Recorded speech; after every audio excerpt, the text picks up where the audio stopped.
You may have noticed that the ring that we've just soldered is not particularly silver anymore. It's got a grey layer over the top. That is the oxide that's formed and is a result of the heating process. We need to remove this grey oxide so that we can then get it back to a nice sparkly silver colour. To do so, we're going to need to use some pickling salts. This is safety pickle, some hot water, not just boiled water, but off the boil and left for a little while. You don't want to risk cracking your glass. And a small jam jar is pretty useful in order to contain the pickle. What I'm going to do is pop my ring into the glass jar.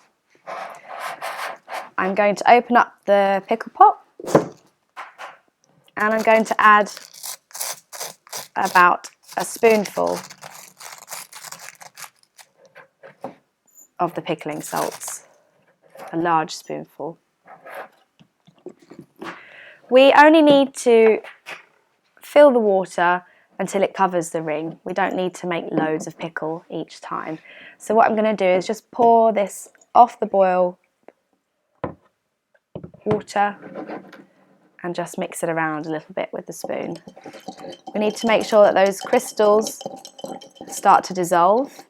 If they're not dissolving very quickly, it might just mean that your water's not particularly hot enough. And the reason we use hot water rather than cold water is because it activates the pickle a lot quicker. We'd be here for hours if we didn't have it in hot water.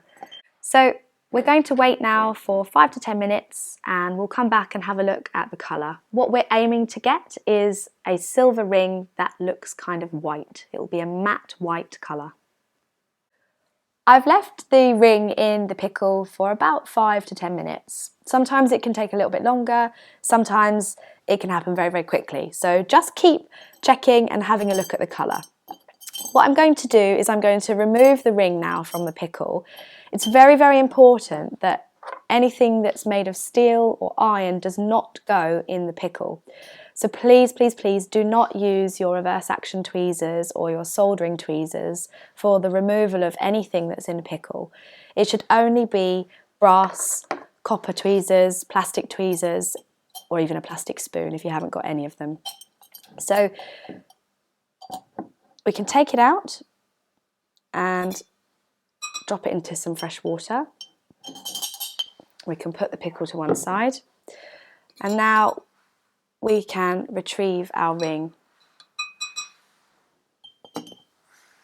There may still be a few little dark areas on the surface of the ring, but usually with just a little rub over with a cloth or your fingertip, those little parts will remove themselves.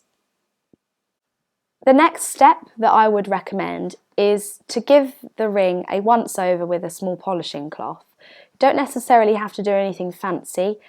I just want you to burnish the surface with the cloth and bring it back to a polish rather than that white colour from the pickle. So you can see the difference from one side to the other. So there's the unpolished and the polished. So I'm going to keep going until I've given all of the surface area a little bit of polish back rather than being all matte and white. And then I'm going to start to think about the stone setting. Once you've polished your ring, we're going to then think about the steps for actually setting the stone into the setting. The first thing that we're going to need to do is to glue in the stone. With the pre-made bezel cups, the downside to them is that quite often they're far too low for the height of the stone. So we do often need to put a small amount of glue at the base of the setting in order to secure the stone in place. If you did want to learn how to make your own settings and make them to specific heights of the stones that you've got, do watch out for our stone setting course. The glue that we're going to use is a 5-minute epoxy 2-part glue. When using the epoxy glue, it's worth noting that you need a small amount of paper or a piece of card in order to squeeze the glue onto. A toothpick can be pretty handy as well, so that you can actually mix the two parts of the glue together and then apply it to the stone setting. So what I'm going to do is remove the cap and I'm going to squeeze an equal amount of both parts of the glue. Sometimes one comes out a little bit quicker, so you have to overcompensate for it. I only need a small amount, so I'm just going to squeeze out some glue, put the cap back on and put it out the way. And then I'm going to use my cocktail stick to actually mix the two together. Once I've sufficiently mixed them together, I'm then going to take my ring and apply a small blob onto the inside of that ring. You don't want to apply too much glue, you only want a small blob. You don't want the glue, when you push the stone in, to squish up over the sides and create a bit of a sticky mess. You just want it to secure the bottom of the stone in place. So once I'm happy that I've got a small blob of glue, I'm going to pick up my stone and I'm just going to position my stone into the setting and push down. It can help to sit and hold this nice and still for a couple of minutes, just to allow a nice amount of contact between the metal and the stone. And then once you've done that, it's a good idea to leave your stone and stone setting well alone for at least a good 10 to 15 minutes to allow it to dry. I've left the ring to set for about 10 to 15 minutes just to be sure that it's definitely set. The next step that I have to take is to actually push the metal from the bezel cup up to the base of the stone and to secure in place and smooth the metal around to make it look a really nice professional finish. At the moment we've got a bit of a gap around the outside of the stone and I want to use my tools to actually push it much closer. So what I'm going to do is pop the ring back into the ring clamp and tighten it up. This just gives me something a little bit larger to hold so that I'm not fiddling around trying to set the stone when it's in my hand. I'm going to use my square bezel pusher. This has a square edge, it's nice and flat, and we must ensure that these are fairly smooth and polished. We don't want any big scratches.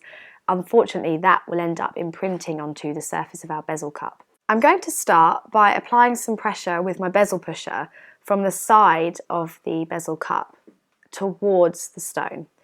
I'll start on one part and I'll just push in towards the stone and then I'll rotate it and go at it from the other side as well. What I'm aiming to do is to do north, south, east, west, so opposite ends of the bezel cup. This secures it in place and gives you a nice even shape as you're pushing the stone into place. I'm then going to do the diagonals, so I'm going to put some pressure on the diagonals, which I haven't touched yet, again, opposite directions. This step pushes the metal evenly towards the base of the stone.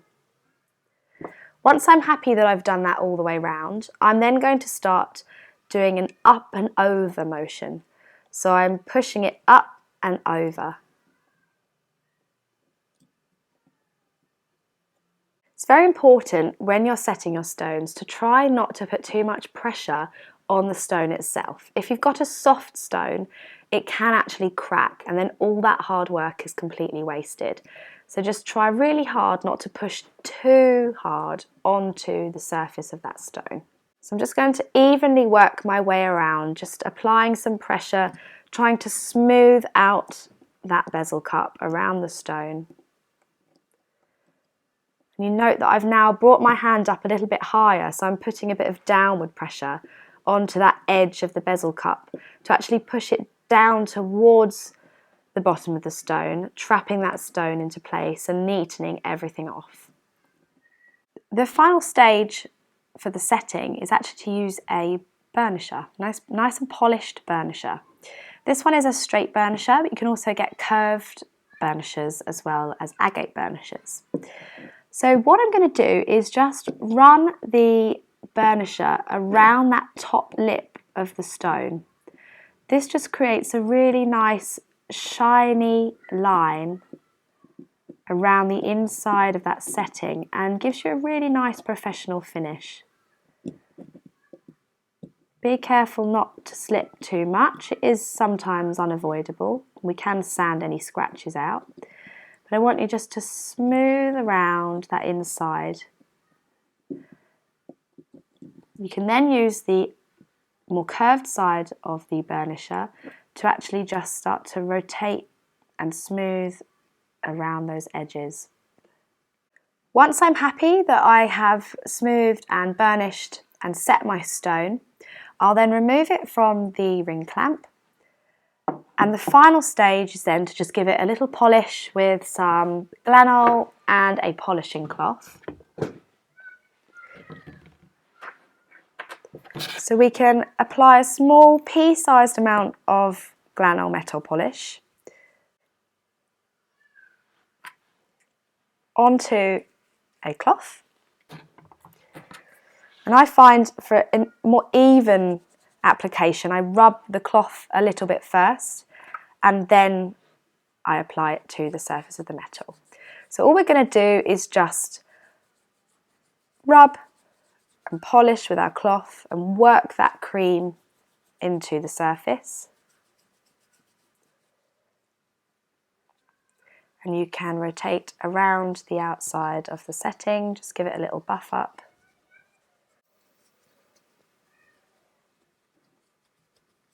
So you'll need to remove the polish using a clean part of the cloth or a bit of kitchen towel or anything that comes to hand. It won't need much because both parts were already polished when they were pre-bought. So it just gives it a nice sparkle. So that's the end of the course. I hope you've enjoyed yourself and that you're going to be making lots of lovely gemstone rings. Make sure that you download the notes off of the website and keep an eye out for further advanced stone setting technique courses that we're going to be launching. I hope you've enjoyed yourself and thanks for watching.